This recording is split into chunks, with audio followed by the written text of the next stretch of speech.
Thank you. Thank you very much. People ask me all the time, Bill, how do you get into cards? How do you learn sleight of hand? Is there one book? Is there a teacher, somebody that shows you this? Actually, there's many ways, but the best way is they have a school that actually teaches you how to cheat at cards. It's very top secret. You have to know people. You have to know Frank, to get in there. Frank knows everybody. But what they do in this school is they teach you how to cheat at cards. So they teach you three things. Number one, they teach you how to take a deck of cards and give it a few shuffles like this.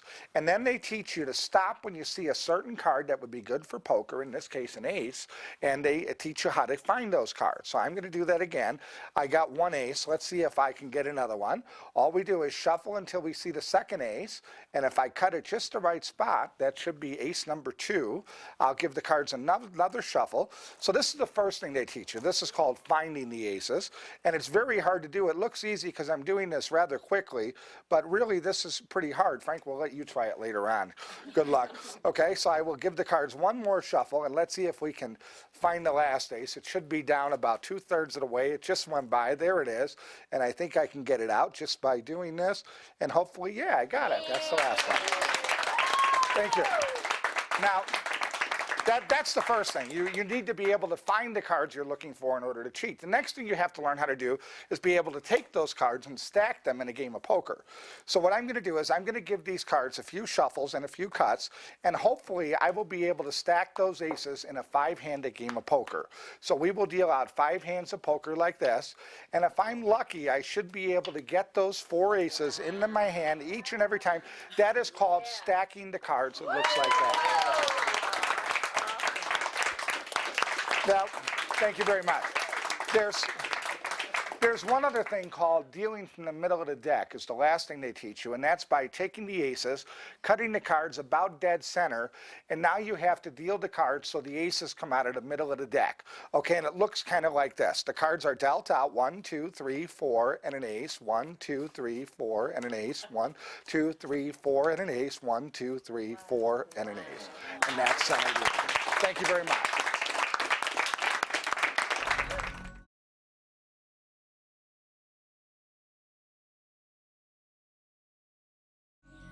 The next trick is a combination of 2 tricks, the ace cutting and automatic stacking routine from magazine volume 5, and also the honest to God bluff cut, which appeared in Card Finesse in 1982, and it also appeared later for a pseudo center deal demonstration in the Tears book.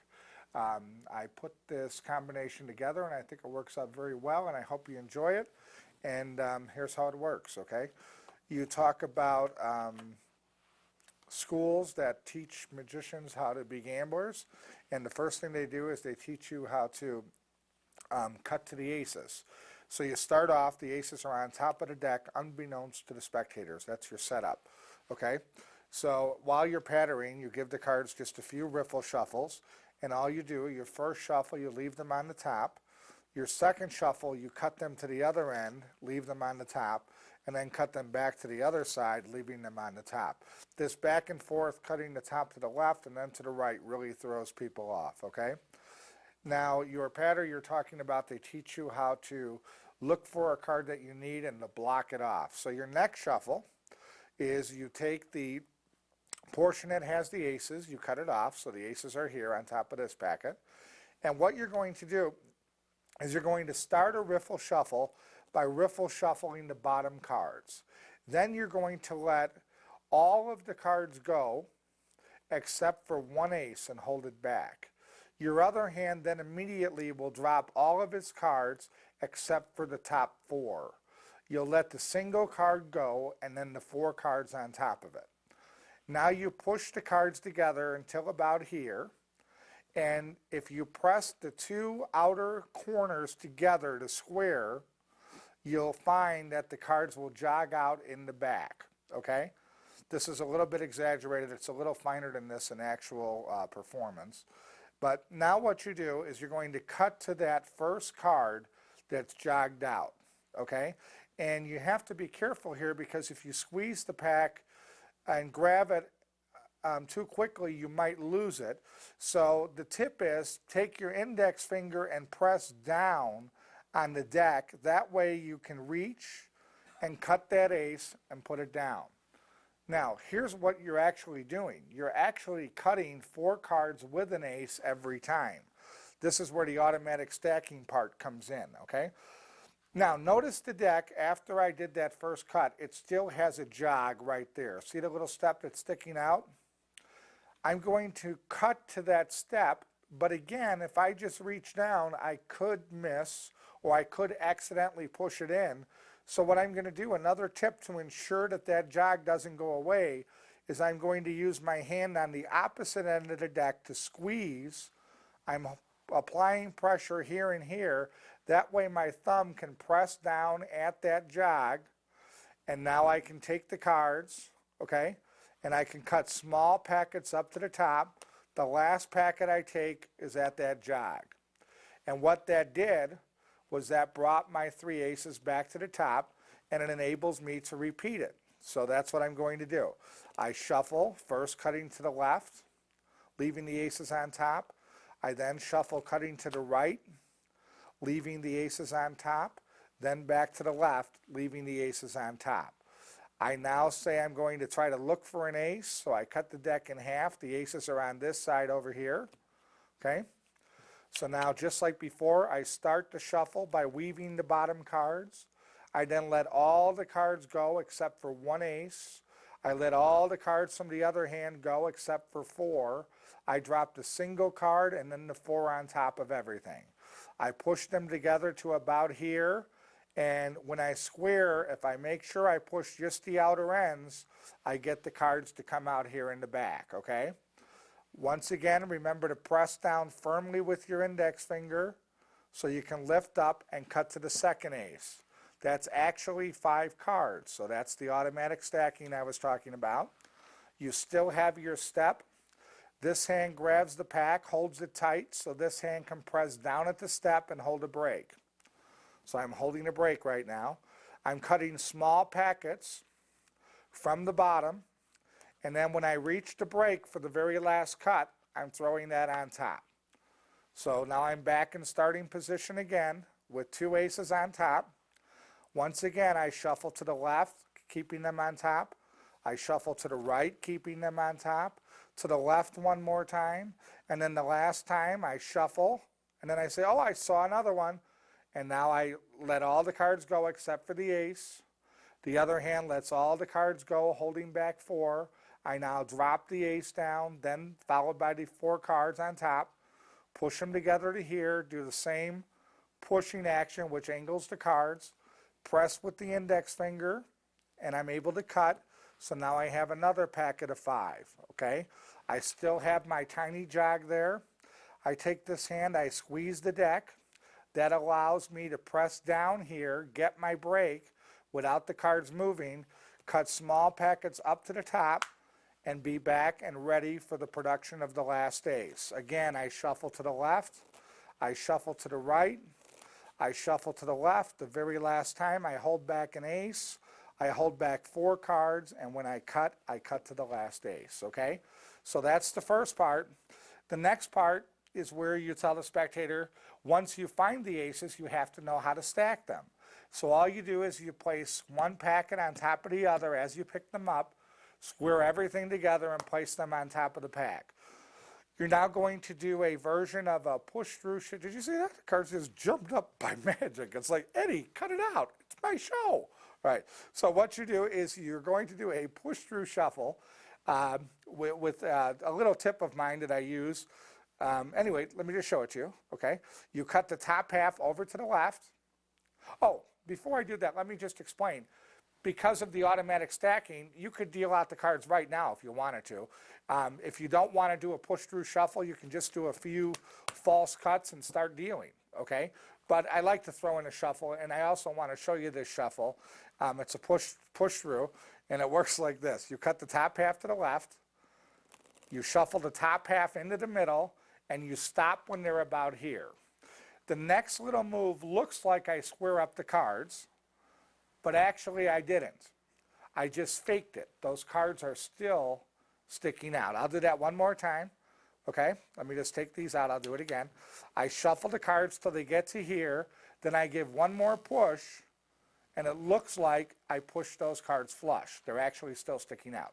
So now all I have to do is take my left thumb and bring it around to the back so I can angle those cards out, and I do an up the ladder cut, which means I strip these out, put them on top. I hold on to the top packet with these two fingers, and I cut out a small packet from the jog. I put those square on the deck, and then the cards that are left over come back and go on top. Okay? Now I can take the cards and deal out 5 hands of poker and show that the aces have now been stacked for a 5-hand of poker. Now, this really gets people, even magicians, because nobody is really thinking that during that ace cutting sequence you're actually stacking the cards. So this was really a clever idea of Eddie's. I now follow this up with a routine called the Honest to God Bluff Cut, which appeared again in Card Finesse and the Tears book, and it's a pseudo center deal. And the nice thing about it, you really believe those aces are put in the middle of the deck. This is what it looks like. You place the aces on face up on top of the deck, but as your hands come together, you get a minute break under the top card, okay? So now you actually have a break under 5 cards, 4 aces plus an extra card. You now say, I'm going to cut those aces to the center, and you riffle down with your thumb until you hit the center of the pack. Now you bring your hand upwards out of view, so they're just looking at the bottom card right now. You just cut the 5 cards to the face, okay? So it looks like you cut those aces to the middle. I'm going to do that one more time at the regular speed so you can really appreciate how this looks from the different angles, okay? So here's the 4 aces on top. I say, look, I'll go to about dead center and I'll cut the aces. Now I'm going to deal the aces from the middle of the deck. So that's the Honest to God Bluff Cut. You're just, and what that means is I'm not cutting in the middle, I'm bluffing, I'm really cutting only 5 cards. Now, you can do one of 2 things, okay? I think during the performance, I did strictly a bottom deal to get to the aces. You can also do a Greek deal, handling of Ellen Ackerman's handling of a Greek deal, which we'll discuss, but I think what I did I remember what I did was the bottom deal. So if I want to do the bottom deal, I have to get rid of that bottom card first. So I hold the cards in the Marlowe grip, which is ready for the unit deal. The unit deal is where your 3 fingers buckle the bottom card and then they push it out, okay? Index finger keeps the deck from moving as those 3 fingers do that, okay? And that is covered because the top card moves over like you're about to take it, so that fingering action underneath the unit deal happens under cover of the top card. So anyway, here's what you're going to do. Your aces are actually down here, 2nd, 3rd, 4th, and 5th from the bottom. The spectator thinks they're in the center. So you start off, you're going to deal 5 hands of poker, but you're not going to deal them in a row. You're going to sail the cards as you deal. It's much quicker and more efficient. So what you do is you push over the top card, and as you go to take it, as your hands come together, you buckle that bottom card slightly, and then that bottom card gets pushed out, your index finger takes it and sails it forward on the table. And then you go 2, 3, 4, and on the 5th deal, you come to the side and deal a bottom card off the bottom. And the way you take that off the bottom is the same way as your hand moves, you're buckling the card and loosening it. Okay? It's kind of hard to do slow. 1, 2, 3, 4, 5. 1, 2, 3, 4.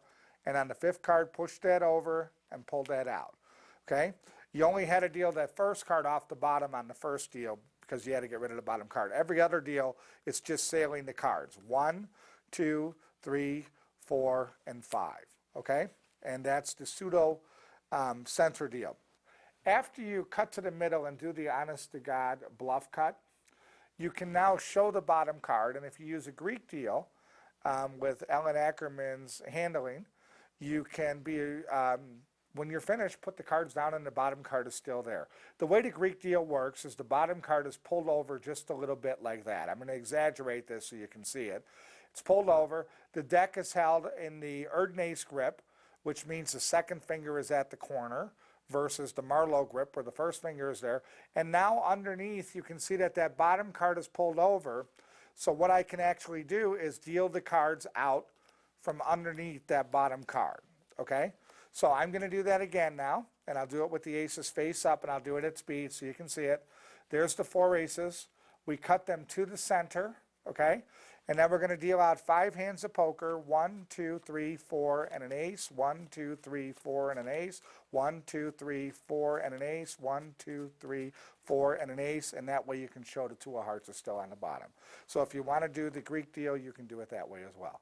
Anyway, I hope you enjoyed it. Thank you very much.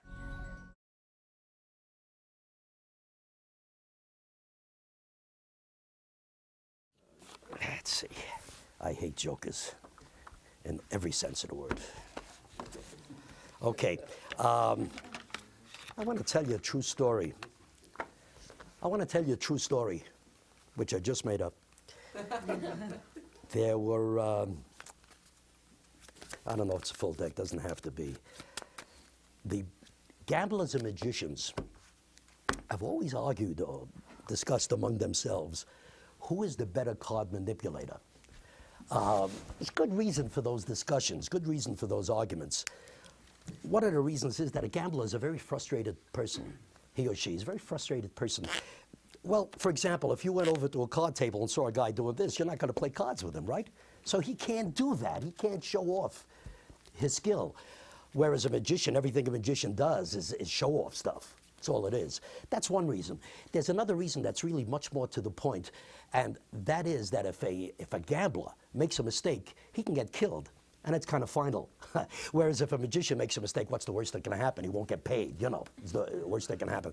So that's why I want to tell you this story, because what happened, the best gambler in the world and the best magician in the world got together socially one day, and they got into the same discussion. Who's the best card manipulator in the world? As a matter of fact, after a couple of drinks, it was no longer a discussion. It became a hot argument. And the gambler turned to the magician and he said, look, buddy, I will bet you $1 million that you cannot take this deck, shuffle it, cut it any way you like, turn over the top card, do that 4 times, and get 4 of a kind. I'll bet you $1 million you can't do that. The magician said, you know, buddy, I'll take you up on that on one condition, and that is that you let me cut the deck once, twice, 3 times each time. Then I will turn over the top card. I'll do that 4 times, and I'll cut 4 of a kind. The gambler said, you know something, I don't care if you cut them 39 times. You got to bet. Magician said, okay, reached into his pocket, took out $1 million, which is funny right away to find a magician with $1 million in his pocket. And he said, now remember, I have to cut the deck once, twice, 3 times, which he did. He felt the top card and he said, yep, I think I've got a queen. He said, I'm going to go for the queens. But remember, I must always cut the deck once, twice, 3 times, which he did. He felt the top card and he said, yep, I think I've got queen number 2. And he did. He had the queen, another queen. He said, remember, I must always cut the deck once, twice, 3 times. He felt the top card. He said, yep, I've got queen number 3, and he did. Of course, the gambler was getting very nervous. It was too late. He couldn't do anything because the magician cut the deck once, twice, 3 times. He felt the top card, and he said, yep, I've got queen up. Whoops. He goofed. Well, the gambler grabbed for the money. The magician said, wait, hey, fella, hold it. We didn't bet $1 million that I have to cut the 4 queens necessarily. The bet was that I have to cut 4 of a kind, any 4 of a kind. So before you grab the money, act as a committee of 1 for me, would you? Ursula, turn over those 3 queens on the table so everybody can see them, please. Right. And of course, no, hold it. Of course, the gambler won the bet. The magician, of course, won the bet. But what he said afterwards to the gambler is, you know, he said, I don't understand why you thought I had the 4 queens there. I couldn't possibly have had the queens because, look, I always keep 1 queen here in this pocket. He said, I couldn't possibly have had the queens because I always keep 1 queen right here in my back pocket. He said, I always keep 1 queen right here in my jacket. He said, and I can't understand why you thought I had the queens because I always keep 1 queen here in my wallet. That's something he couldn't understand. Because,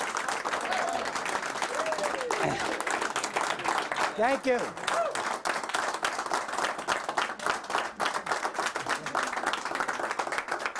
I only do this at the end because I know you're all thinking there are 8 queens in this deck, and I just want to let you see that there aren't.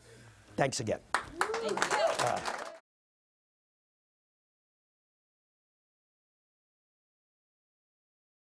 I would assume that probably one of the tricks I'm really known for is the gambler versus magician.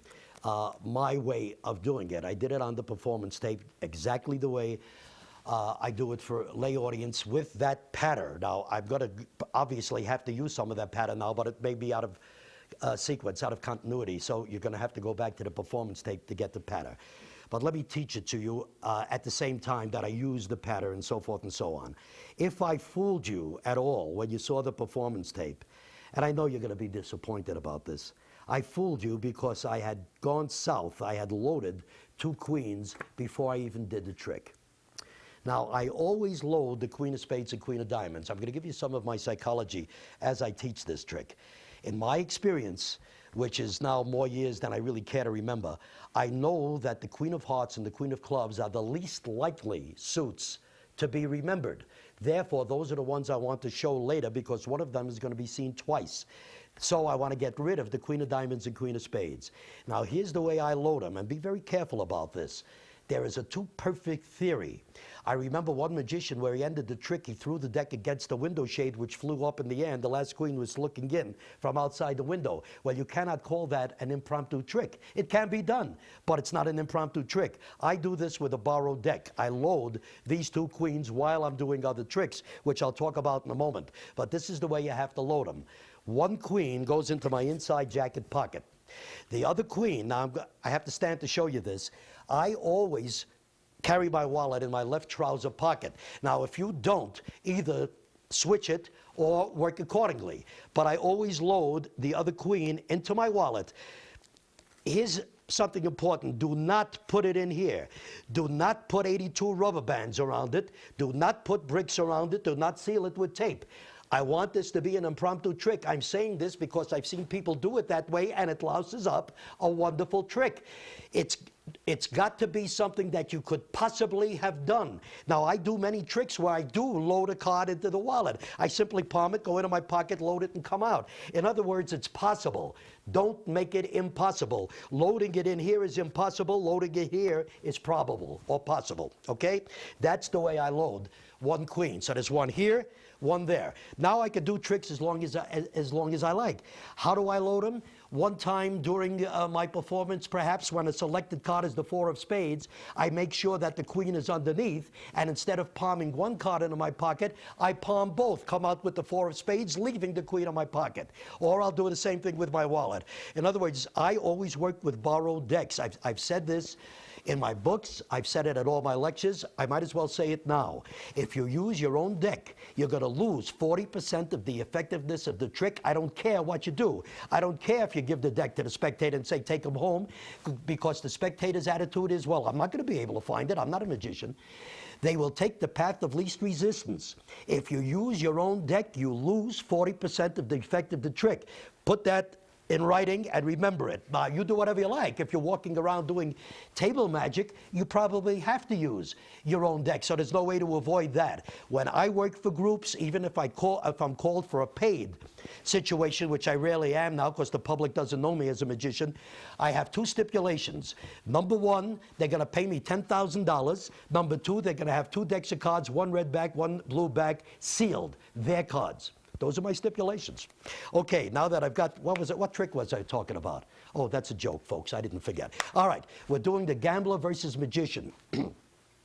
I have to set the deck. I've already loaded with 2 queens. The setup is this, and I do this as I'm talking. I need 2 deuces separated right away. Okay? As soon as I see them, I get them to the bottom of the deck. Then I need the other 2 I use deuces. You can use 4s. You can use whatever you like, just as you can use kings instead of queens. But I always do it the same way. Okay? As I'm talking, as I come to queens and deuces, I get them to the top of the deck. What I have to do is alternate here. Don't forget, I'm going to do double lifts, so that makes it easy for you to remember. I need deuce, queen, in any order here. All right? Deuce, queen. Deuce, queen. This is the setup on top of the deck. These 2 deuces have to be on the bottom, but I want to leave room for shuffling. So I get these 2 deuces via a double cut or any way you like to the top. Now I can do jog shuffles. If I left them on the bottom, I couldn't. I'd lose them. So now I'm shuffling the deck as I talk. The end of my shuffling sequence is to cut those 2 deuces back to the bottom. So the end result is 2 deuces, any 2 deuces on the bottom, deuce, queen on top. Now we get into the patter story, which is, you know, gamblers and magicians have argued among themselves for years. And incidentally, I go into the story while I'm setting up. That's the way I set up. I don't take any time. I don't make a big issue about it because I'm going to apparently be shuffling the deck later anyway. It doesn't matter if they see me move a card from here to there, which they never see anyway, because I'm going to end up doing this as I talk. As far as the layman is concerned, there's no way I could have set anything up. Okay, gamblers and magicians have been arguing for years as to who's the better card manipulator. The reason for that, and I give the reasons, so you'll have to go back to the performance to see that. And I always do this part. I say, well, because a gambler or cheater can never show off. He can't do that, you know, because you wouldn't play cards with him. Now, that's the chopstick cut. And I do it here purposely because, again, it adds to that thought that the deck is being shuffled. Because, as I've told you, when you do this and end it, the cards are right back to where they were at the beginning. So it's just a little thing I always throw in. If you can't do it, do any other flourish. Do a false cut. Doesn't matter, as long as you stay in position. Finally, the gambler said to the magician, I'll bet you $1 million, blah, blah, blah. Now, part of my patter is, the magician says, I'll take you up on that, reached into his pocket and took out $1 million, which is funny right away. I get a laugh out of that. But I do it for another reason. I want them to see my hand going into this pocket. Because years ago, I must have been 12 years old or 14 years old, I did the trick, and I have peripheral hearing when I'm working. I was doing a different trick, and I heard one man saying to another man, you remember when he said about the $1 million? That's what he got a queen in there, which is impossible, because I showed the queens afterwards, but if that's what people think, so be it. So since then, I always do the gesture into my pocket, which means nothing. I'm not loading anything. Then the magician said, remember, I have to cut the deck 3 times. Now here I do a straight double cut. Straight meaning I don't change anything. Kick the top half into your hand, complete the cut holding a break, double cut to the top. Do it in a count of 3 because that's the patter. The magician said, remember, I have to cut the deck once, twice, 3 times. Nothing has changed. I always say, and he felt the top card. Why do I do that? It gives me time to get ready for the double turnover, which I have to do here. In other words, I don't do a hit straight, done, get ready here. I don't care. I want to make sure. So I say, he felt the top card, and he says, yep, I got a queen. I'm going to go for the queens. Now, that's the way I do it. Never mention suit, because that queen is going to be seen again. So you never mention suit, and I have never been caught on that. Nobody ever, and I've done this 8 million times literally, has ever said, but I saw the Queen of Hearts twice. It won't happen unless you make it happen. And the only way you can make it happen is by mentioning the suit, okay? So you call it queen number 1, say I've got the first queen, anything you like, but don't mention the suit and drop it to the table. But remember, he had to cut the deck 3 times. Now, here comes what looks exactly like you did before, but it's not. It's a triple cut in the count of 3. But what you've got to accomplish is bring the top card from the top to the bottom, but change nothing else. And the way that's done is as you talk, push off, come back, catch a break. Push off, come back, catching a break. Grab the deck, maintaining the break, and now you double cut from the top. Before you cut from the top to the bottom, now you cut from the bottom up to the top. That's 1. Catch your break under that queen, double cut to the break. 2, 3. All you've done is you've brought that top card, which is a queen, from the top to the bottom. It's part of your patter. He felt the top card, and he says, yep, I've got queen number 2. Remember, you do not say the suit. I've done a double lift there. Toss apparently the second queen under the table. Now what you've got to do is bring 2 cards from the bottom to the top. Break 2 cards. I always do a buckle like that, and I've got it. Now, if you don't want to do a buckle, that's okay. Do a spread. Nobody knows what you're doing anyway. Do a spread, an eye count, square, getting your break. I always do it this way, because if you buckle with that forefinger, 1 card comes down, then the second card comes down, catch your break. Okay, so that's your move. I've got 2 cards with my pinky break above them. And again, I'm going to cut to the count of 3. Now, this is back to the way it was near the beginning. You cut the top half to the bottom, count of 1, catch your break above those 2 cards, Count of 2, bring it up, double cut, 3. And all you've done is brought 2 cards from the bottom to the top. You've changed nothing else. He felt the top card, and he said, yep, I've got queen number 3. Toss it over to the other 2 queens. Always leave them spread. At this point, the gambler was getting very nervous, but there was nothing he could do about it. And while you're talking, do the same thing, but do it with 1 card. You've got to bring 1 card now from the bottom to the top. So I say the gambler was getting nervous. Look, I don't even hold a break. I simply buckle and grab, and the break is there automatically. You could do that with the double buckle, too. Let me make sure you understand that, because it's very clean, very quick, and it's the way I always do it. At this point, as I come to the deck, I haven't done anything yet. As I come to the deck, I simply buckle and grab. There's my break. It's automatic. I don't need the pinky break. All I need is the flesh break of the thumb. Okay, so the pattern is, the gambler was getting nervous, but it's too late. He was too late because the magician, again, now I'm going to cut the same way I did before, from the top to the bottom. Cut the deck once, catch your break, double cut to the break, twice, 3 times. He felt the top card. Now at this point, do exactly the same actions that you've been doing all along, saying he felt the top card, do the same action, but don't do a double lift. At this point, you do a single lift. He felt the top card, turned it over, and he said, here's queen number...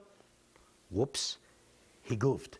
Now at this point, I really act as if I goofed. That's the whole point. I always stop in the middle of a sentence the way I just did to make it look natural. Now, that's acting in magic as far as I'm concerned. Do it the best you can. Make it look like you really goofed without overacting. I want the people in the audience to really be embarrassed for me. And that has happened. They'll cringe for me because they're embarrassed for me. Because that makes the ending that much stronger if they think you really goofed. Understand, they must believe you've got 3 queens here. When you turn over that deuce, as far as they're concerned, end of trick, you've lost it up, and that's the way I want them to think. Okay, so that's the pattern. I really goofed. At this point, the 2 queens, the queen of hearts and queen of clubs, are on top of the deck automatically. If you have followed what I've taught you up to here, they must be on top of the deck. Now, here's what happens. The pattern is the gambler grabbed for the money, but the magician said, hold it, wait a minute, guys. As I talk, and I always do this, I shuffle. Jog shuffle, keeping the queens on top. I don't mention that. I don't say anything. Subliminally, it makes its point. So the gambler said, hey, the gambler grabbed for the money, and the magician said, wait a minute, hold it. We didn't bet $2 million that I have to cut to the 4 queens necessarily. The bet was that I have to cut the 4 of a kind. Any 4 of a kind. Now at that point, as I'm talking, I'm preparing the top 2 cards for a right-hand palm off. I say to one of my spectators, would you act as a committee of 1? Would you turn over the 3 queens? I say 3 queens. That's the misdirection. Now I'm going to have to stand up to show you exactly what happens. As the person is reaching to turn over the queens, I palm off the 2 top queens. I casually go into my pocket, leave the 2 queens, and come out like this. I want to be empty-handed by the time that person has turned over these cards, and I'm getting all the gasps here. Now again, I don't want to lose attention. This entire thing is a build-up to the end, which is pulling a queen out of each of 4 different locations, 4 different pockets. So let me get into that, and then I'll talk a little bit about palming, which I know is important at this point. But right now, in this position, I've palmed 2 cards into my front right trouser pocket. After I get the gasps here, I say, hold it, hold it. The magician said to the gambler, I don't know why you thought you saw, I make sure they see empty hands. I don't know why you thought you saw 4 queens there. I couldn't possibly have had the 4 queens there because I always, now here's the action. I reach into this pocket and I pull out 1 queen. Both hands come out, I pull out 1 queen. I say I couldn't have had, now let me break continuity here. You can now go into other pockets and go back to this pocket later, to the same pocket. I don't like to do that. The queen is already there. It would be easier. I don't like to do it. I want the queens to come from 4 different locations. So what I do at this point, the pattern is, again, I don't know why you thought you saw 4 queens. I reach into the same 2 pockets. I repalm the queen that's in this pocket. I slide it across my butt into my rear pocket. I guess we can call that the original butt shuffle, right? We go across my butt into this pocket and pull it out, as if it was in that pocket all along. Now I'm home free. The next 2 queens I'm going to produce are the ones that I stacked 2 hours ago. I had them in my pockets. So now I really build up. I say I couldn't possibly have had the 4 queens in the deck. Now I go into my inside jacket. The queen's been there all along because I always keep 1 queen here. Now, big build up. I couldn't possibly have had the 4 queens there because I always keep 1 queen here in my wallet. That's something the gambler never understood. I don't think you do either. Now, that's the way I usually end the trick. There's usually lots of talk here from people who are saying, my God, that's impossible, blah, blah, blah. But I have 2 endings. I end with the line I just told you. That's something the gambler never understood. I don't think you do either. And I always do that, and I say what people are thinking. I say, I just want to leave the deck here because I know you think I've got 8 queens.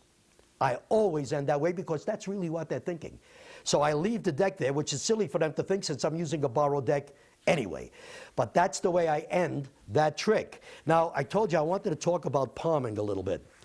The reason I want to talk about it is because I want you to be careful.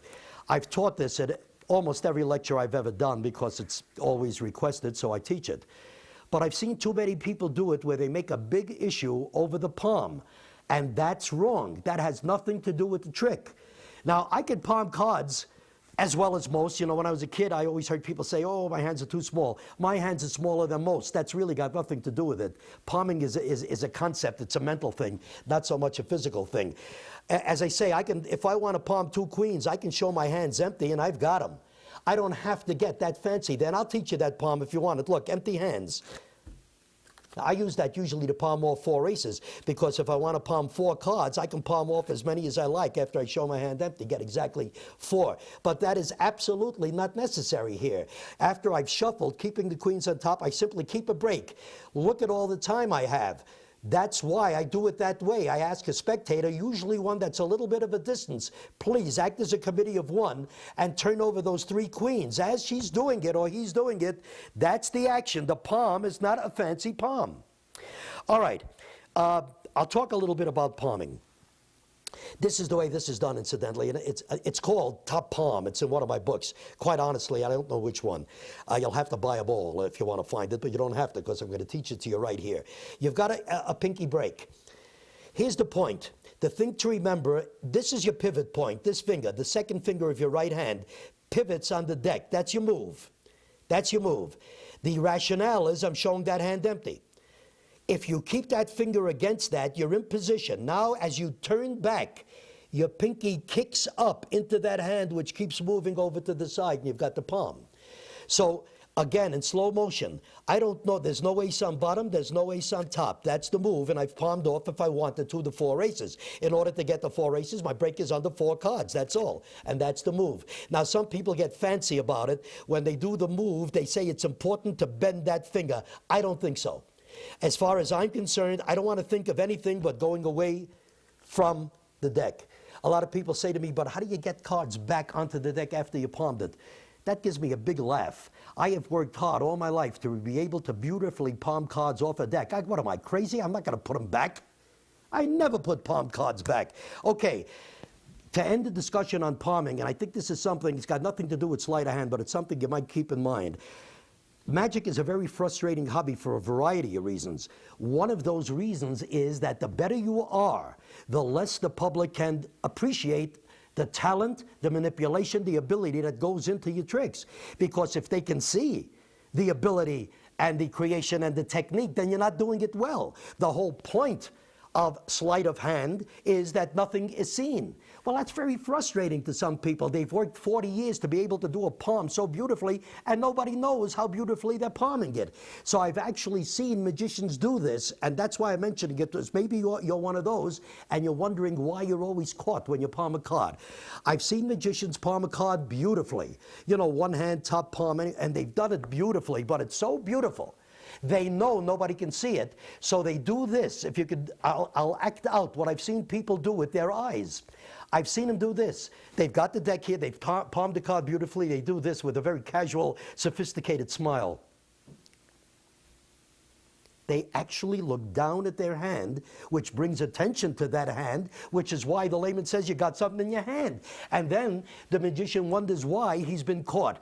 Subconsciously, he wants to show off how great he can palm a card, and that's why he does that. They do it without realizing it, and that's why I'm mentioning it. Don't do it.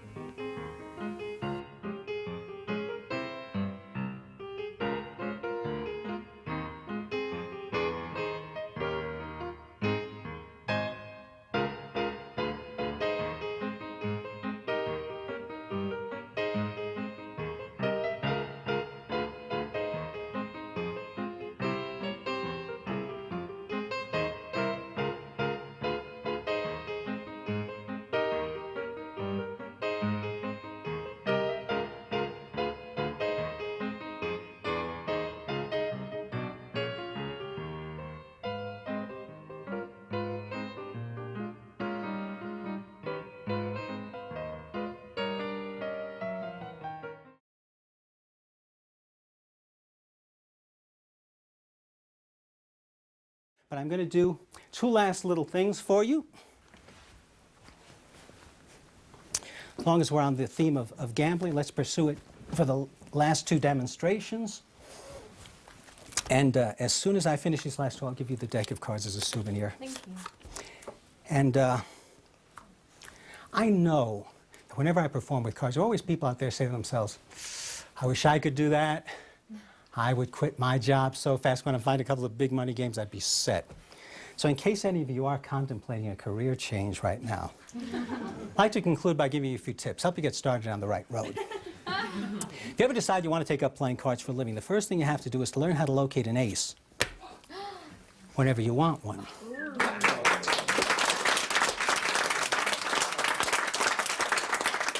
Now, if you can get an ace to the top of the deck, you're going to be in excellent shape. If any of you saw the movie The Sting, in which John Scardy's hands were doubling for the hands of Paul Newman, you may recall a scene in which they started with an ace on top of the deck. He gave the deck a couple of cuts and yet still ended up with the ace on top of the deck. What he didn't demonstrate is that it's possible to begin with an ace on top, give the deck a couple of shuffles and cuts, this time combining both cuts and shuffles, so that although the rest of the cards get thoroughly mixed, you can still end up with the ace on top of the deck.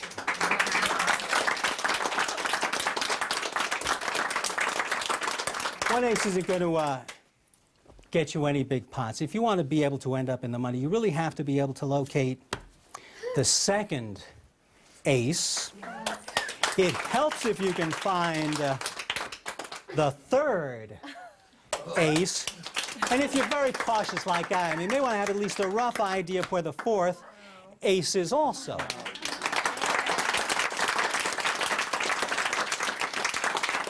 And if you can get four aces to the top of the deck, you're going to be in excellent shape. But you can't stop there. If I want those aces in my poker hand, I have to finish by stacking the deck. That's what I'm going to do. I'm going to give these cards a couple of shuffles, and during these shuffles, I'm not going to be primarily concerned with mixing the cards. I'm going to be primarily concerned with repositioning those aces so that when I deal, I get the aces. Let's try a five-handed game of draw poker. And you see who gets the ace. Notice the cards all come off the top of the deck. I can afford to deal honestly because I shuffled crookedly. And of course, four aces guarantees that I'll win the pot. Thank you.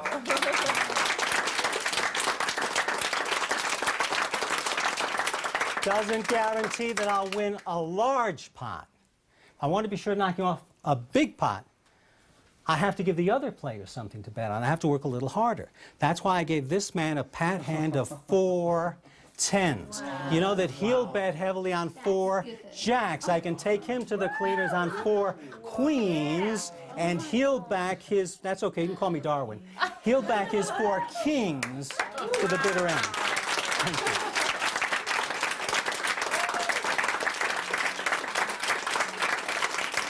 Thank you.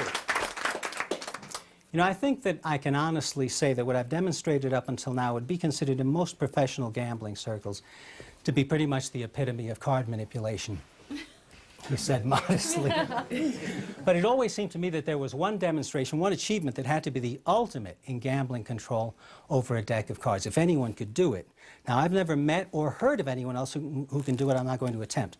I can usually do it. At least I'm willing to try.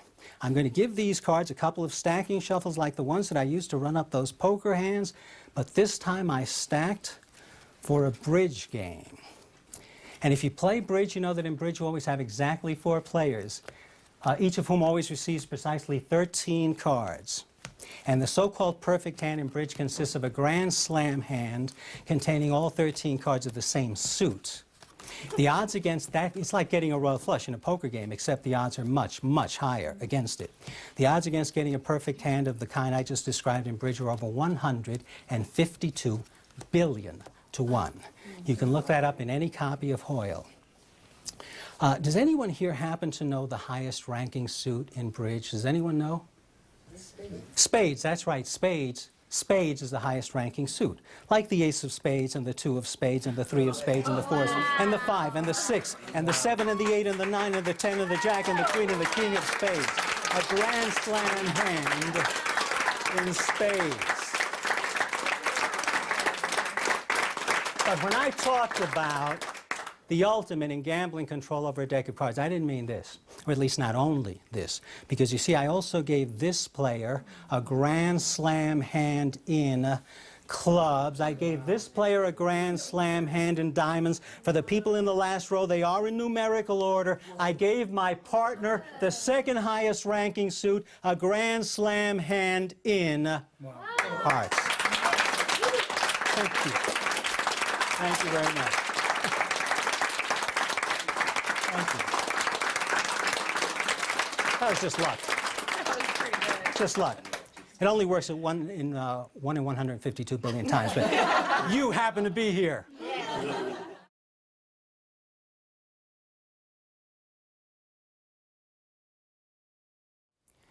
This next routine is the strongest gambling routine that I have ever found, but it's also one of the most difficult. So I'm going to run through the explanation fairly fast because the bottom line is either you're already conversant with the kind of technique that's involved in this effect, or this is not for you. It's not something you're going to be able to perform. So I'm going to explain this based on the assumption that you're already generally familiar with advanced riffle shuffle work. For those of you who aren't, at least this will satisfy your curiosity as to what was going on into the effect. You have to set up the deck, and this is the setup. The 2 through 9s are set up as follows. They're grouped by value, 9s, 8s, 7s, 6s, 5s, 4s, 3s, 2s, in this suit order: clubs, hearts, diamonds, spades, 8 clubs, hearts, diamonds, spades, 7 clubs, hearts, diamonds, spades, 6s, 5s, 4s, 3s, 2s, clubs, hearts, diamonds, spades. In addition, the picture cards are grouped running by value: 10 jack, queen, king, 10 jack, queen, king, 10 jack, queen, king, 10 jack, queen, king, but also with the same suit: clubs, hearts, diamonds, spades. Just the same as over here, we have clubs, hearts, diamonds, spades.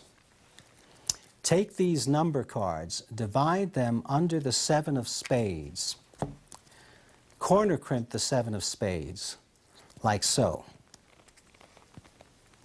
that you can cut to it later on. Just bend it down with your thumb.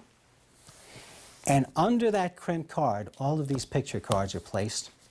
Then the aces go on top. Doesn't matter what the order of the aces are, except that I like to have the ace of spades on top. Since it's the most prominent one, that's the one that I'll be performing the most with. All right. This is in the card case, and for best results, you should switch this in after you've done some effects where the spectators have had a chance to shuffle the deck. You don't need any kind of a fancy deck switch. Just reach in your pocket. Under any motivation, come out with a different deck. In the performance, I went in my pocket to get the 3-card Monte cards. I had the deck in my pocket when I went to get the 3-card Monte cards. When I came out, I had the 3-card Monte cards, and I had the cold deck. But the fact that the audience believes that they have seen this deck thoroughly shuffled, that's what lifts it into the miracle class. Although they'll see you shuffle it so much that that in itself is very convincing. So, we begin by showing the control of the ace of spades. We produce the ace of spades by doing the Benzeus spin out. That is like so. You take the bottom half, and the top card is held by the forefinger, and you just spin it out like that. And I use Jean Mays's idea of not moving the two halves out like that, but moving one out and one up.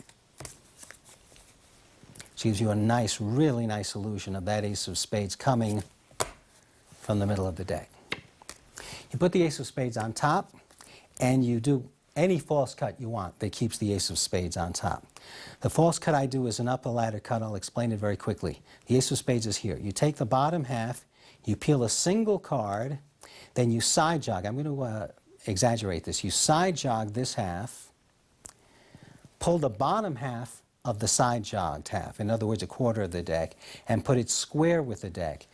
Now there's a quarter of the deck that's side jogged. You're going to pull out that quarter of the deck, and that's going to allow you to catch a break right here. When this comes out, your thumb is right here, so that when this comes out, you can catch a break between the two halves. Pull out all the cards below the break, peel off a single card. That's the single card that had been displaced at the beginning. Put this back on top. The ace of spades is back on top. So when it's done at speed and without the jogs being exaggerated, that's what it looks like. This is important not only to impress the audience that you can control the ace of spades, but to subliminally convince them that these cards are being mixed. Then you say, you'll take it a step further. Instead of just controlling the ace of spades with cuts, you'll do both shuffles and cuts. Put the ace of spades back on top. Now, the shuffle that I use is a Marlowe shuffle. I'll explain it quickly, but again, just use any false riffle shuffle that you think is really convincing and that you do well. But here's the Marlowe one. You take the bottom half of the deck. You shuffle so that you leave a quarter of this half unshuffled and a quarter of this half unshuffled. You set up for a strip out. Now there's a quarter of the deck unshuffled that you can access by lifting over here and bring this up and put it right here. If you then strip out, easy to do, difficult to explain. Actually difficult to do and difficult to explain, come to think of it. If you now strip out this portion, it allows you to catch a gap. When this portion is stripped out, a gap is created so that you can cut here and here like that, and the deck is still in its original order. If that sounded too confusing, just use any false shuffle that you feel comfortable with that seems to bury the top card, so that when you turn over the ace of spades, again, they're impressed. But again, it serves two functions.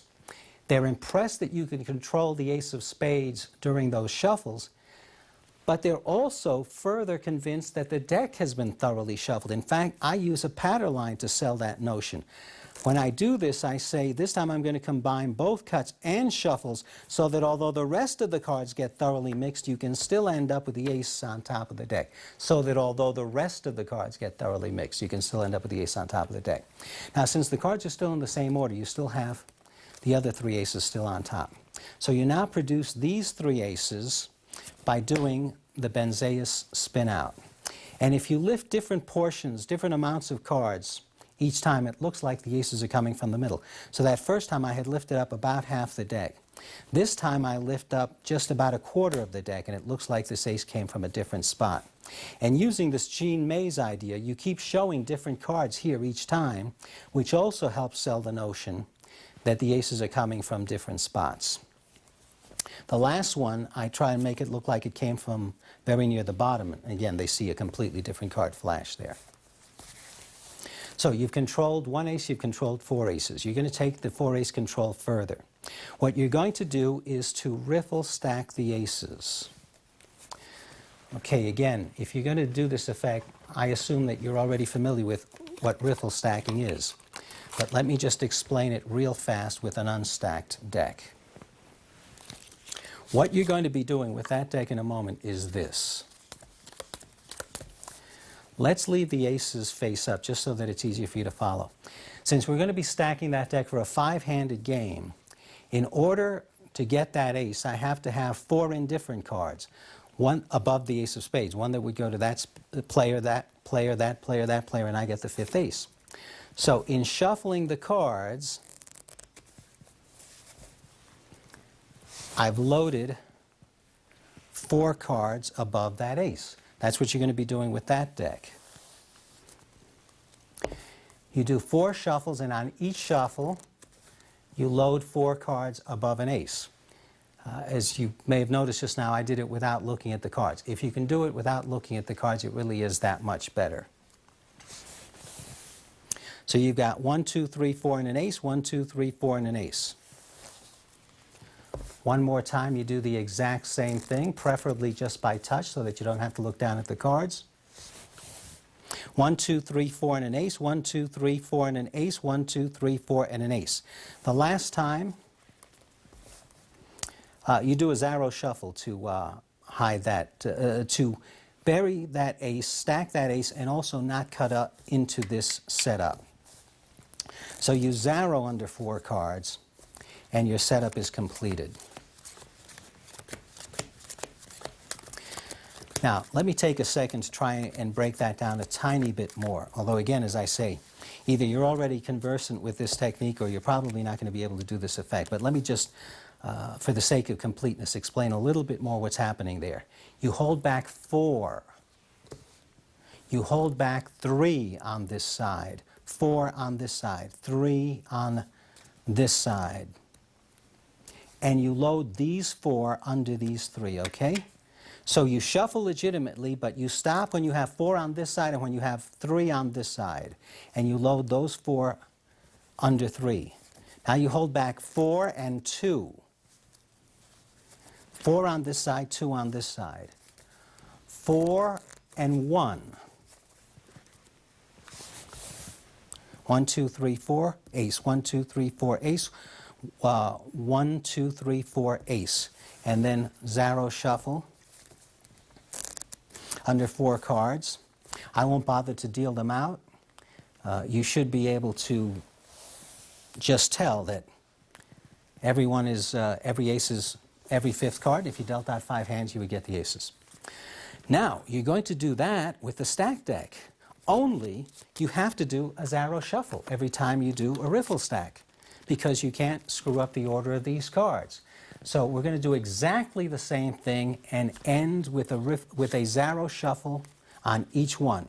Also, you have to cut to the crimp. I hope you're keeping track of all this. You cut to the crimp, you riffle stack, you Zarro shuffle, okay?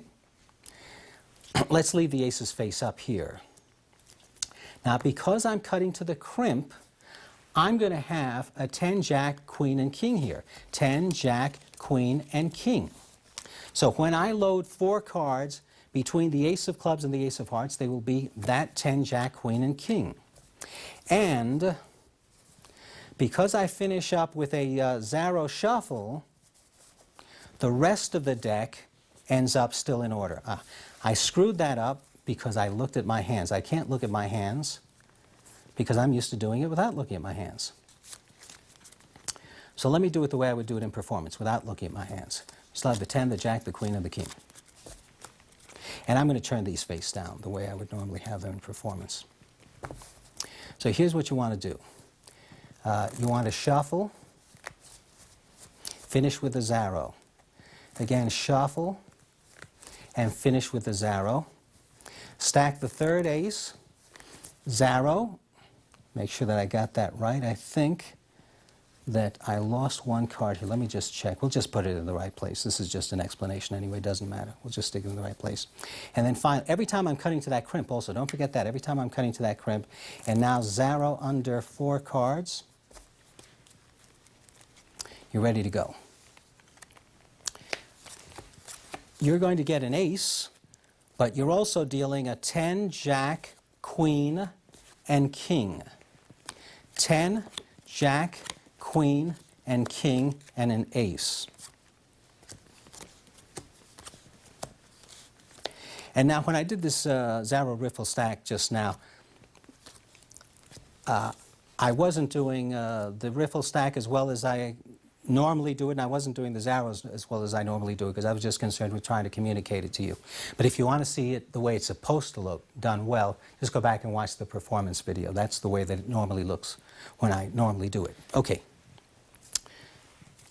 So they're astonished at this, but then you have this kicker, this kicker, this kicker, and this kicker. And what they don't even begin to suspect is that the rest of the deck is still in order. Nines, clubs, hearts, diamonds, spades. Eights, clubs, hearts, diamonds, spades. Sevens, sixes, fives, fours, threes, twos, clubs, hearts, diamonds, spades. So you pick these up. And of course, these are also in clubs, hearts, diamonds, spades.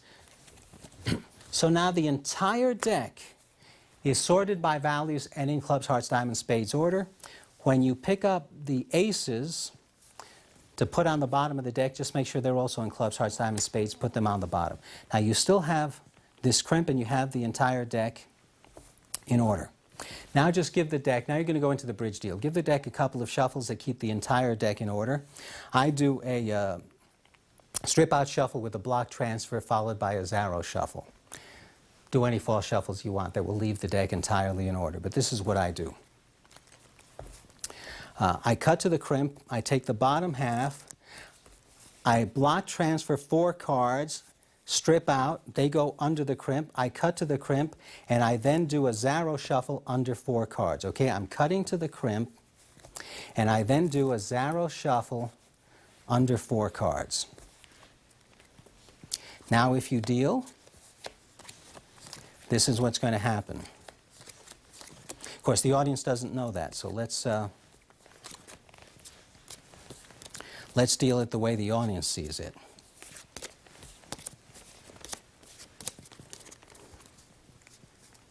Because I just want to make sure I didn't pick these up in the wrong order. Yeah, we're fine. Okay.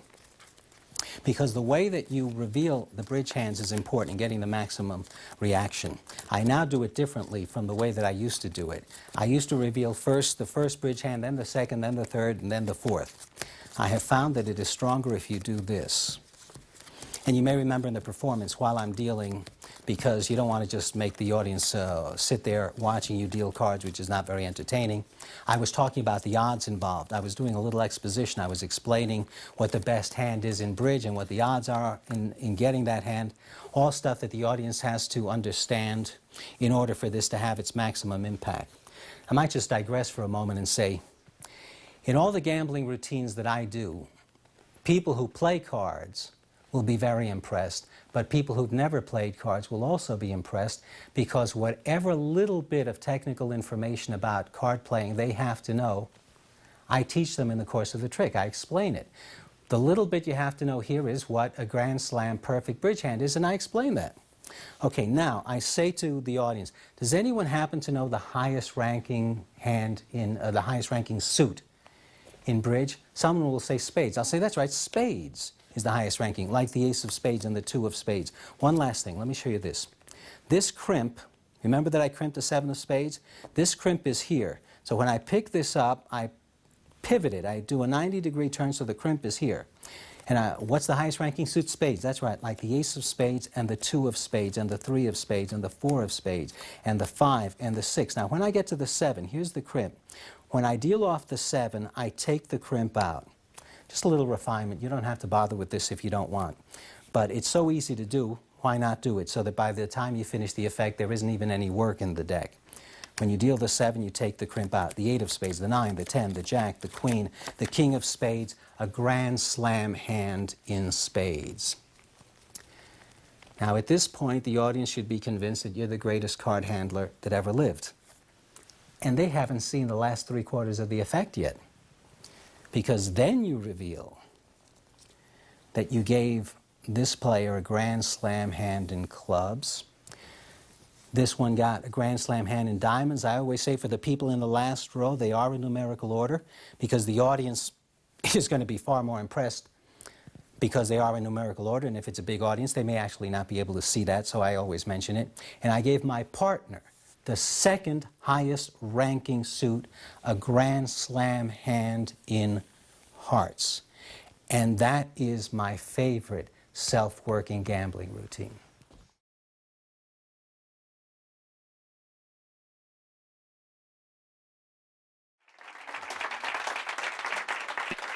Thank you.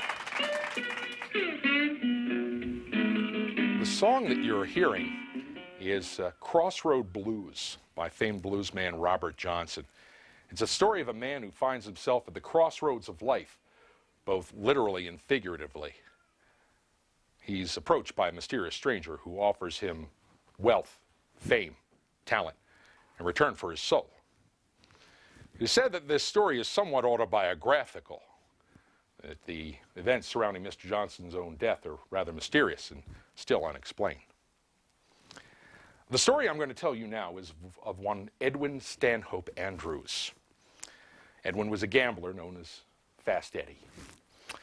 Fast Eddie was a gambler who was not above utilizing what we might charitably term advantage play. Hence, Fast Eddie was unusually lucky. Now, he wasn't a rich man, but he always had enough money for a nice new suit, a good cigar, a glass of fine whiskey, and a pretty girl on his arm. But one day, Fast Eddie's luck just seemed to run out, and he couldn't buy a good hand to save his soul. And so he found himself at the crossroads. He sat himself at a table at the Crossroads Cafe in Biloxi, Mississippi, playing with a deck of cards. And with his last few dollars, he ordered a drink, a glass of the good stuff, a cigar, and pondered how he might change his fortunes. When in walked a man, a stranger to those parts. He scanned the room with eyes that burned like glowing embers, until he spotted Fast Eddie sitting at the table. He walked over to the table and says, "Hey, how you doing? The name is Cipher, Louis Cipher. I couldn't help you notice playing with that deck of cards. Care to have a friendly little game just to pass the time?" Fast Eddie never even looked up. He said, "Have a seat. What's your game?" Louis said, "5-card stud." And Eddie dealt the cards. Now, they played for about 15 minutes with neither man gaining particular advantage. They were both rather good players. And at one point, Louis sat back and chuckled. He said, "Kid, you're better than I thought you'd be. Care to make this interesting?" Fast Eddie said, "Well, I'm sorry, sir, but unfortunately, I find myself in a difficult situation. You see, under normal circumstances, I would be happy to take your bet. But Lady Luck has not smiled upon me of late, and I find myself woefully low on funds to make your bet." Louis said, "I ain't here for your money, kid. I'm here for your soul." Fast Eddie looked up and stared him in the eye and said, "What's the game, sir?" Louis said, "Okay, here's the deal. You take the cards and cut the cards. Whatever card you cut to, the next 3 cuts you must cut to the same card. In other words, you must cut to 4 of a kind. If you miss but a single card, your soul is mine. And if I win, if you win, you will have wealth beyond your wildest imagination." Well, sir, I have a rather wild imagination. I'll take that bet. And Eddie took the cards and he cut once, he cut twice, he cut 3 times, and he turned up king. He took the cards and he cut once, he cut twice, he cut 3 times, and he turned up another king. Beads of sweat began to appear on Louis's brow.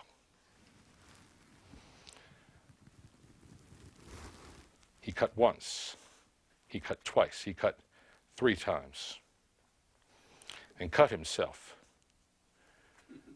yet another king. Lewis's lower lip started to quiver.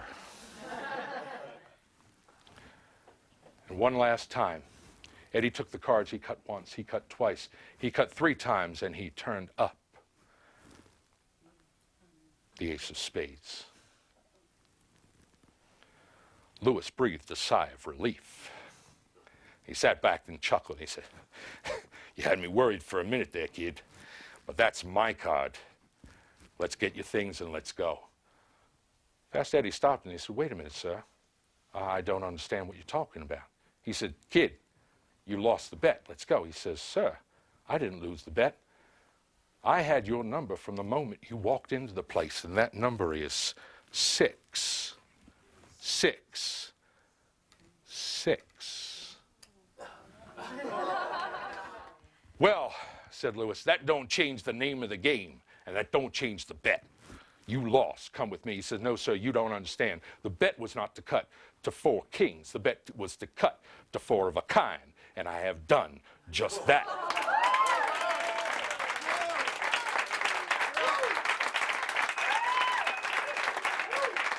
Wait.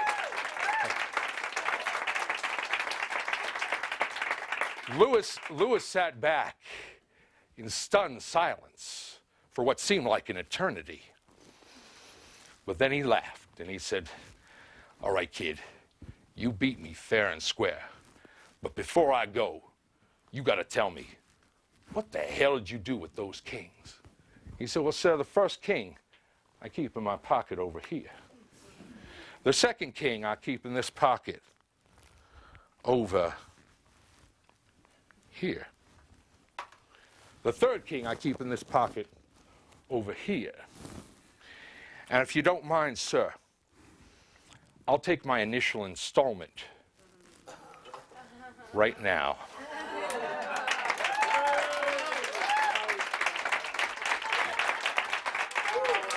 Thank you.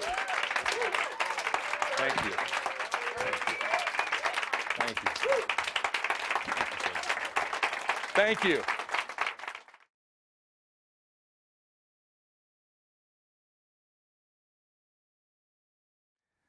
Gambler versus Devil. This is my handling of the neoclassic Harry Lorraine effect, Gambler versus Magician. I started with that, and there's been a number of different variations written over the years, but I created this story and wanted to change the finish a little bit, and so I've made some modifications to it of my own. A few things that you need for it other than the deck of cards is a shot glass, a cigar, this is one of John Rogers, and a Himber wallet. Now, the Himber that I use here is an old Presley guitar. It's alligator skin. It's real beautiful.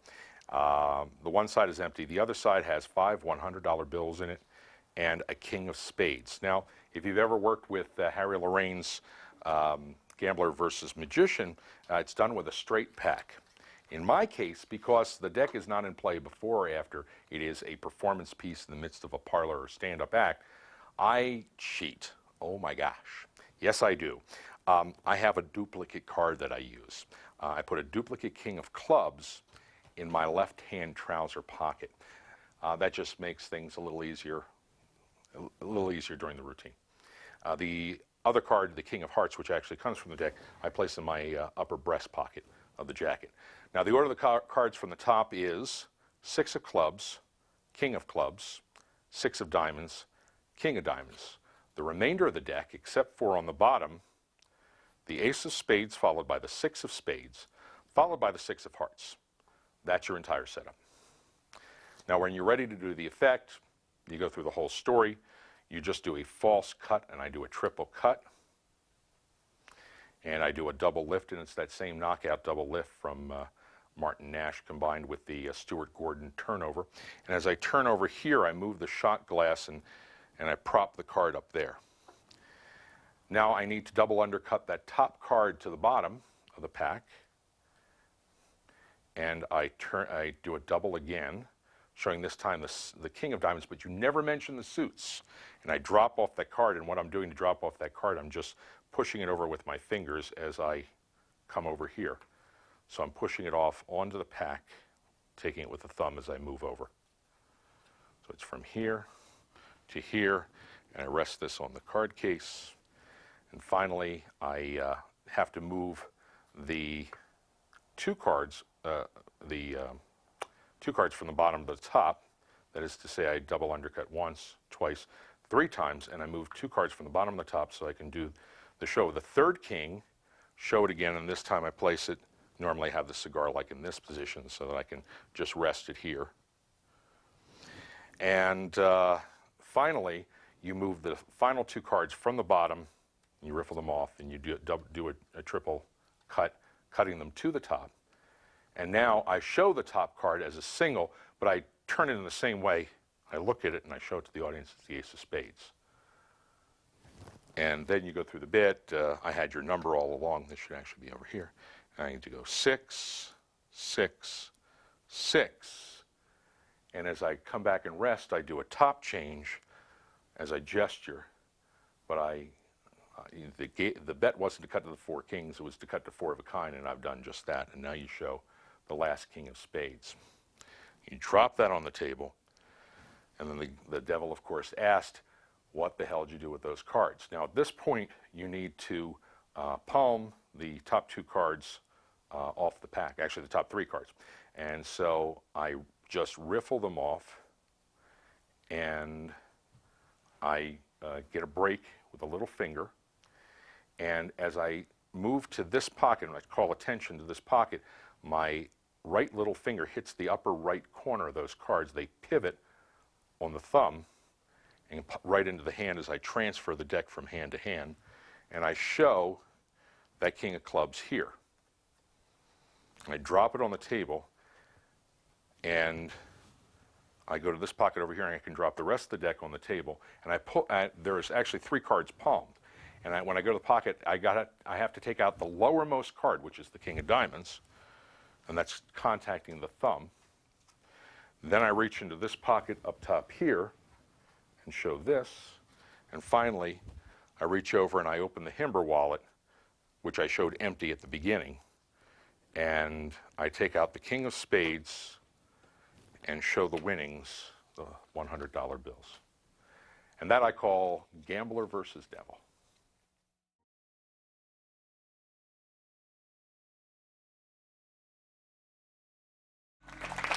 Thank you. Thank you very much. You know, there's a thing that gamblers do called a bottom deal. Have you ever heard of dealing off the bottom of the deck? Dealing off the bottom of the deck is one of the moves that all gamblers want to know because it makes cheating kind of easy. So I'm going to give you a demonstration of probably the oldest gambling move ever called dealing off the bottom of the deck. And I'm going to use the 4 kings to show you this trick. This is a really good trick if I have the 4 kings. Okay, there we go. There's 3 and there is 4. Okay, so the 4 kings, we'll start, just like the title says, we'll start with the 4 kings on the bottom of the deck. Now here's what happens. Usually a dealer starts off by giving the cards a cut, and then he takes the cards and he gives them a shuffle like this. He usually follows it with another shuffle, and just to make sure the cards are cut. Now what that does really is nothing, because a good dealer keeps those 4 kings on the bottom like I did just now. Now I see that needs no explanation, so I'll just continue from here. So the 4 kings are on the bottom of the deck. Usually the cards are cut. Frank, would you do me a favor? Give the cards a cut. And what I'm going to do is I'm going to deal from the spot that you cut at, okay? Well, I don't think we have enough cards, so I'm just going to add a few more cards, okay? So I'm going to deal out 5 hands of poker like this. Now, Frank, I want you to watch me close. I'm dealing out 5 hands of poker. Now, normally, if you were in a casino, there'd be people talking, there'd be music playing. You would not be watching me near as close as you are right now. So it'd be even easier to cheat you in a card game. So what I did just now is I was actually able to deal those kings off of the bottom of the deck while you were watching, okay? Thank you. Thank you very much. Now, I'm going to try it again. See, that's the old-fashioned way. Everybody thinks that dealing off the bottom of the deck is the way to go. They have a new thing now called formulas. And if you know the proper formula, you can cheat even easier. So we'll use the 4 diamonds as my check card. I'll show you what that means. But if I see the 4 diamonds, I know everything is on track for a formula, okay? So I'm going to try it again. I'm going to shuffle the cards using the formula and then deal out 5 hands of poker. So let me use the formula. That's 2 times 2 to the 3rd power plus 9, 4 to 5, 9 to the 5 pi square. Please don't throw me off. Times 7 times 2. 2 divided by 5 equals 6 and 9. And the cards are cut. Would you cut the cards? Thank you very much. You did a fine job. Give her a big hand. She did a fine job. And now, if that was right, I'm going to deal out 5 hands of poker, and by looking for my check card, I should be able to see if I stack these cards to make me the winner in a 5-handed card game. So the first thing I do is I look for my check card. I got it. In certain circumstances, you'll miss and you won't get the king. You do miss, you get the aces, which is still, it's a nice thing. It's a nice thing. But but let's face it, what happened to the kings? They can't just disappear, right? So what I'm going to do is not only am I going to find the kings, but I'm going to put the kings in any hand you call out. Leanne, what hand do you want the kings to go in? The first, second, third, fourth, or fifth hand? You name the hand. So I'm going to deal so the 4 kings fall in the third hand, okay? So once again, the cards are cut, and I'm going to deal out 5 hands. That's 1, 2, third hand is the king. 1, 2, third hand is the king. 1, 2, third hand is the king. And 1, 2, third hand is the king. Okay? Thank you very, very much. Thank you. But I know what you're thinking. You're thinking, well, Bill, what happened to the aces? Now, the aces can't just disappear, or can they? I'll show you that the aces have indeed disappeared. We have no aces here. Do you see any aces there, Olga? No. There's no aces in that packet, and I want you to check this next packet. Is there any aces in there? No aces in there, and I want you to check this packet. No aces in there. And if you check the last packet, the aces really have disappeared. The hard part is to get them back, but actually it's very easy. All you have to do is say the magic words, anybody for poker, and those aces will come right back. And that's it. Hope you enjoyed it. Thank you very much.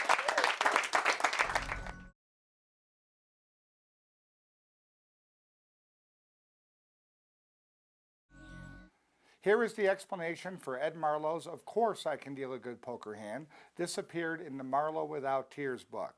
This is a fun routine to do. I usually start it from a shuffled deck, so that's the way I'm going to explain it for you. The first thing you do is you talk about how dealers would cheat you in a card game, and that they use a move called the bottom deal, the most famous move of all gamblers. You start off by spreading to the pack until you come to any king. When you come to a king, you cut the deck at that point, bringing the king to the back of the pack. Now you say you're going to use the 4 kings. You're also looking for the aces. The spectator doesn't know this. They know you're only going for the kings. So if you see an ace first, you would call it under the spread. In this case, I come to a king first. So I take out the king, and I continue spreading. There I see an ace, so I'm going to call that under the spread, and all I'm doing is pushing it over like this. So now I can spread the cards on top. If I see another king or an ace, there's another ace, so I'm going to call that as well. There's another king, I'll take that out. And there's another ace, I'm going to call that. There's the third king, and now there's the 4th ace, I call that one. And notice that every time I call, I'm just pulling it out like that. And there's the reason I kept the last king at the back, is so by the time I got through the whole deck, I was able to call the aces, okay? So now you start off, you remember have the 4 aces on top. You start off by placing the kings on the bottom of the deck, and you talk about a gambler being able to cheat you. You say the first thing a gambler does is he gives the cards a cut. And that's what you do. However, when you replace the cut, you slap these on, but you keep a step. I'm exaggerating the step right now, but you bring the cards towards your hand, and your thumb picks up on the step and holds a break. Okay? Next, you pull the bottom cards off to your left in preparation for a riffle shuffle. Make sure you shuffle this packet to the table first. That's the half that has the kings on the bottom. And make sure that the last 4 cards from the other half fall on top. Those are the 4 aces. You now do this shuffle again, keeping the kings on the top and the bottom. And now you follow it with a false cut, which is called a Marnace false cut. And basically what it is you hold the deck like this. Your index finger lifts up a little bit from the pack, maybe about an inch up, and your right hand lifts up the packet, tilts upwards as you go forward with the bottom packet, and then place this on top. At speed, it looks like this. You just got done shuffling the cards, and you give them a little cut, okay? You then show the kings are still on the bottom. This will get a reaction because it really looked like you shuffled. And then you talk about dealing out a hand of poker and how a gambler would cheat you. So you deal out a 5-handed game of poker, and the first round you deal out fear. There's no trick dealing. The next deal is going to require a bottom deal when it gets to your hand. The bottom deal that I'm using is from a Marlowe grip. Marlowe grip is the index finger and thumb holding the pack, which leaves these 3 fingers free to work as a unit to buckle and push the bottom card out. That happens as the top card is pushed over, the bottom card is pushed out. So now when you go to take the top card, you're actually taking the bottom one. You then deal another round. As you're dealing that card, you're buckling the card and coming out. And the same thing on the next deal, and the same thing on the final deal, okay? You now turn these cards over, and you fan them out, showing the 4 kings, and remember to show that they're no longer on the bottom. You now say that's the old-fashioned way of cheating. The new way is by a formula. And you say, I'm going to show you the formula, and we'll use the Jack of Hearts as my check card. That tells me that I'm doing the right formula. I'll explain as I go along. So now what you do is you pick up all of these packets, one on top of the other. You place them on top of the deck. You then pick up the hands with the kings and your check card, the Jack of Hearts, and you place that face down on top of all. Okay?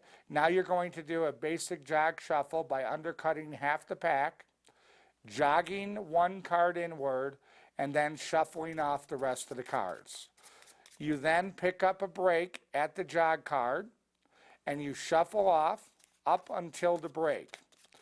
Now, I sometimes will put the deck down, and I'll ask the spectator to cut. When they cut, I will do this table pass of Ed Marlowe's, which looks like this. You pick up this packet, and as you come over to place it on top, you actually bypass it. This hand is covering, but I'm going to show you what happens. You bypass it and pick up the cards like this. If you add the other hand for cover, here's how it looks. You cut and you pick them up, okay? Now you're ready to deal out 5 hands, and you can deal slow this time because there's no false deals required. You do not need to deal a bottom. Make sure you deal 5 cards in each row. Then you talk about if you have your check card, that means you did it. You say, but every once in a while you'll miss and you won't get the kings. If that happens, you get the aces.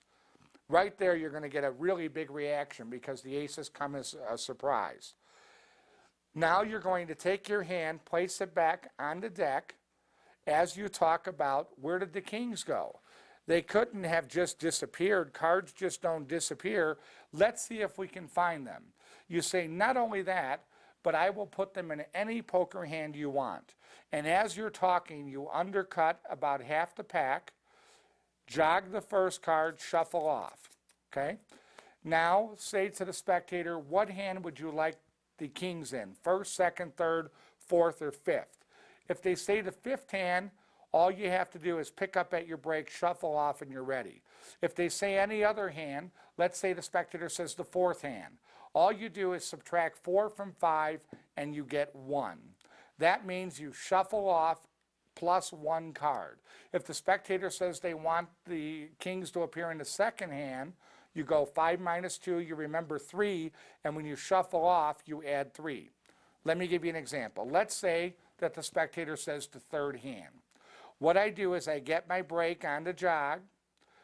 I remember the spectator said 3, so I think in my mind 5 minus 3 is 2, so I remember 2. I shuffle off up to the break, and then because 5 minus 3 was 2, I take an additional 2 cards. 1, 2. I now close the pack. Sometimes I'll do another kind of table pass.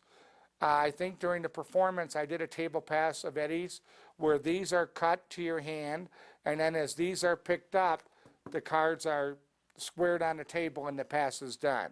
The way that works is as these cards come in front of the packet, these are tilted up, and as the hand's turned up and square, the pass is done.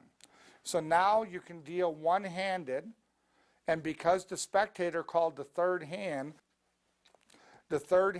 will be a king. So you say, there's a king, and there's a king. Now you pick up all the cards that are left, okay? You place them on the bottom. You now start to patter, but what happened to the aces? The aces don't just disappear. You say, or do they?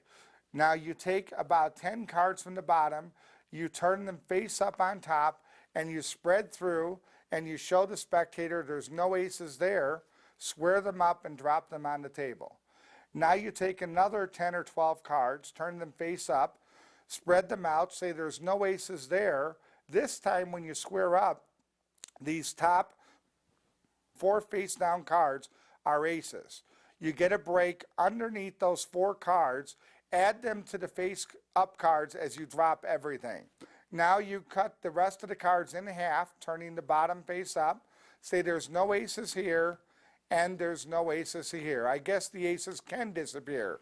You say, but if you want to get them back, all you do is say the magic words, anybody for poker.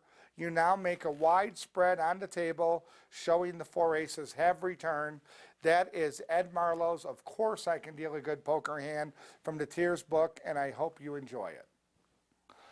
Wow, that was a lot of card tricks. Anyway, I hope you've enjoyed this series as much as I've enjoyed creating it. As you can tell by now, Ed Marlowe was a great influence on me, and I will never forget him for that. His generous advice and knowledge enabled me to pursue my passion and taught me to think about card magic in ways I never thought of before. The most important lesson I think he taught all of his students was how to think when learning or creating a card trick. Don't be afraid to experiment. Work it backwards, work it forwards, he would say. Try it this way, try it that way. Whenever possible, try to improve on the idea. Never settle for confusion. Make the trick as clear as possible. I created this series with the hopes that once again, Marlowe's magic would inspire magicians throughout the world. Originally, I felt this would be a great way to thank my friend and mentor, Eddie Marlowe. However, these last few months of compiling and studying his material once again has sparked my passion for this art I love so dearly. Now that this project is finished, I feel I owe him more than when I started. I'm more into card magic now than I've been for the last 20 years. So if I've done what I've intended to do with this project, which is to inspire you to get out there and shuffle those cards, and when you come up with those great ideas, variations, and improvements, don't thank me, thank Mr. Marlowe, a man I will always love and still never be able to repay. But I will keep on trying. Hey, sounds like a sequel.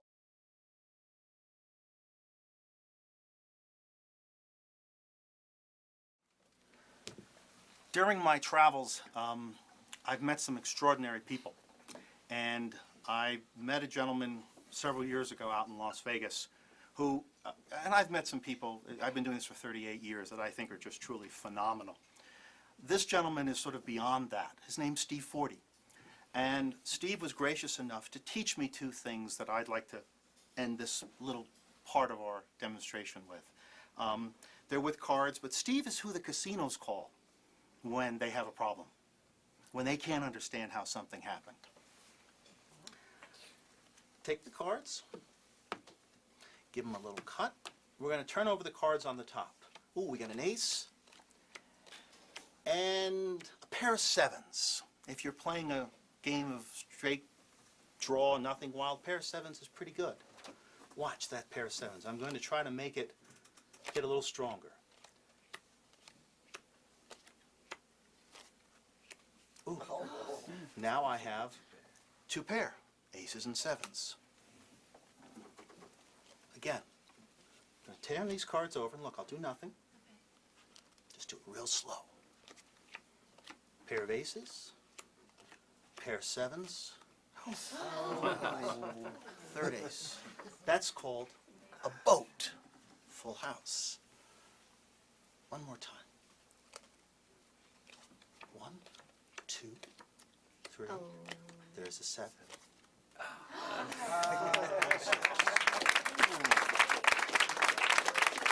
Thank you.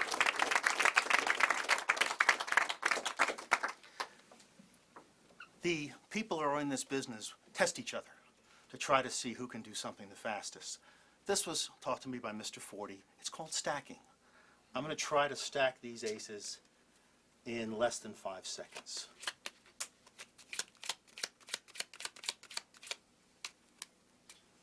That's it. 5-handed game. 1, 2, 3, 4. There's the first. That should be the second. That should be the third. And that should be the last if I did this correctly. Let's see. There they are.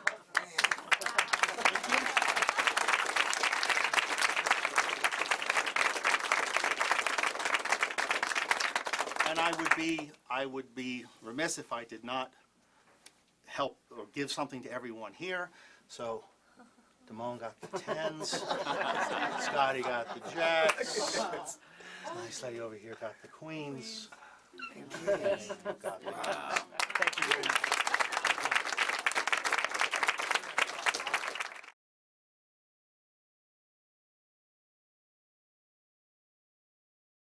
Steve 40 has had a profound influence on my performing and my sleight of hand. I've met a lot of great magicians in my life. I've sought them out, but none compare to Steve. His knowledge, and I guess Steve probably doesn't think of himself as a magician. He's a gambling expert, but his understanding of deception is beyond compare. Steve was gracious enough to allow me to include these two pieces in my performance and in my demonstration. These two tricks I do together. And the first is a dealing trick, and then the second is a trick which is a stack. So let me show you what the cards are from the top down that you have to have. It's a pretty big stack. Ace of spades, followed by the 2 red 7s, followed by any 2 cards, followed by 3 aces. That's the first trick.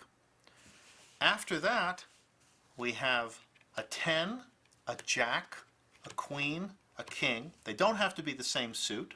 I happen to have them that way, but they don't have to be that way. Followed by a 10, a jack, a queen, a king. Followed by a king, a queen, a jack, a 10, then an indifferent card. I always use the same card, the 2 of diamonds, and I'll explain during the routine why. But I always use the same one. It's a checkpoint for me. Followed by a king, a queen, a jack, and a 10. That's your stack. It's complex, or it's a big stack, but I think these 2 routines are worth it. The first routine, I start out by giving the cards the in the hands false cut. And I say, let's look at the cards that are on the top. Let's see what we got. Ace, 7, 7, a pair of 7s. As I'm calling out these cards, and I say that's not a bad hand if you were playing 5-card draw, nothing wild. The top card of the deck is pushed over, and I get a pinky break underneath it. I pick up the hand, and I say, but let's see if I can improve on that hand. And this has to be done very slowly. You want the audience to see that there's nothing, no shenanigans going on. The cards are turned over, and you deal the first one normally, the second one normally, the third, the fourth, but on the fifth, because of your pinky break, you can instantly push over 2 as 1. And I do a stud second deal, where this thumb and this finger grab, this card is pulled back, and an ace is dealt. And this is Steve's idea. By having this break, you will never miss pushing off 2 cards. I'll do it again. So there's the break. You can instantly get it. There's no hesitation. You say, look, I've got 2 pair. The first ace is brought up here, and they see you now have a pair of 7s and a pair of aces. And while you're saying this, you cut the cards below your stack, and you perform a slip cut. And the slip cut I used was taught to me by Frank Garcia, a fabulous magician from New York. This finger of my left hand, as I cut, presses onto the top card of the deck and drags it off, and the cards are cut. And that's Frank Garcia's slip cut that he taught many of us. And that card is lost, but you have to remember to go down deep into the deck. You don't want that indifferent card ruining the stack. You then pick up the hand and you say, but let's see if I can improve on that. And as you do, the top card of the deck is pushed off, and again a pinky break is obtained. The hand is very cleanly put onto the deck, and I redeal ace, ace, 7, 7, and on the 5th card, 2 cards are pushed off, and I do a second deal. Now I've got a full house, aces over 7s. The ace is put here on the top. I do another slip cut, making sure I don't slip this card into my stack. And I'll say, well, let's see if we can improve on that hand. Full house, pretty good. The top card of the deck is pushed over. I get a pinky break. Cards are turned down. First ace, second ace, third ace, a 7. 2 cards are pushed off because of the break. The last ace. It's put here. I keep a break under that top card. You really never lose that break. I take it, I drop these 2 cards to the table. I do a swing cut. Those 2 cards have been put out of play. Hopefully at this point the spectators will applaud, and it gives you an opportunity. You're now going to go into the second routine, which is the ultimate, I call poker stack, or ultimate poker routine. I push over 4 cards from the top, and I push over 4 more. And I get a left pinky break underneath them.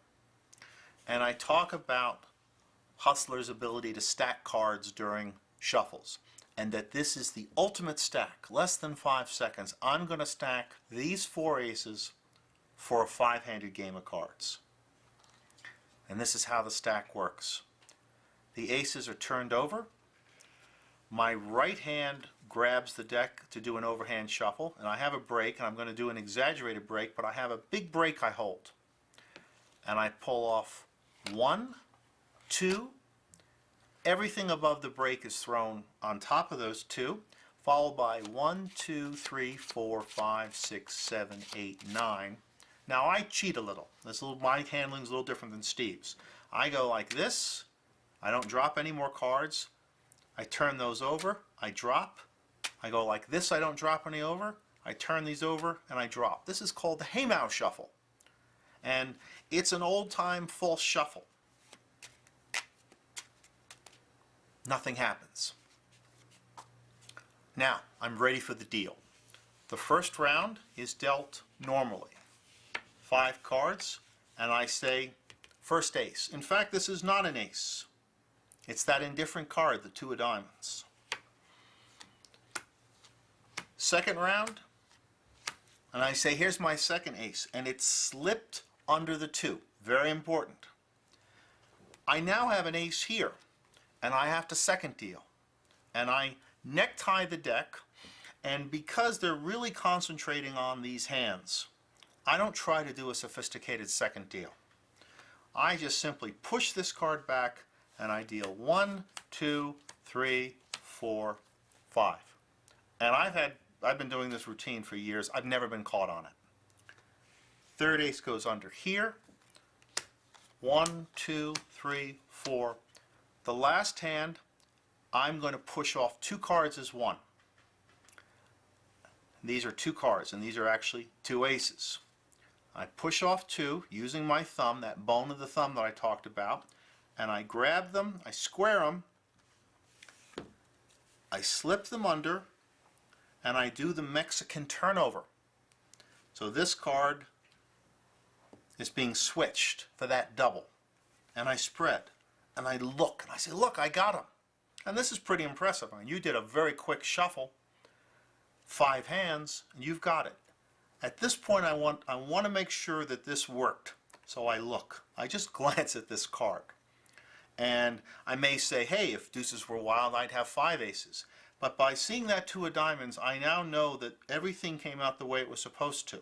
If you don't see the 2 of diamonds, don't turn over these other cards, because for some reason something went wrong with your stack. And then I point out to the audience, I say, you know, these 4 aces are only as good as the hands that you received. Well, let's see how this player did. Ah, he got 4 10s. Ah, he got 4 jacks. This young lady got 4 queens. And this young lady got 4 kings.